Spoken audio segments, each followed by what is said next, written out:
Vadodara collector કચેરી ખાતે આવતા દિવ્યાંગ અરજદારોની સુવિધા માટેની ઇલેક્ટ્રિક વ્હીલચેર ધૂળ ખાતી હાલતમાં.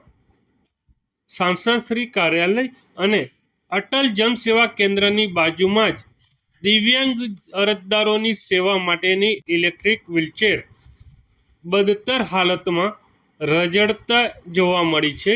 ત્યારે આ મામલે સાંસદ શ્રી દ્વારા શું કાર્યવાહી કરવામાં આવશે તે જોવું રહ્યું.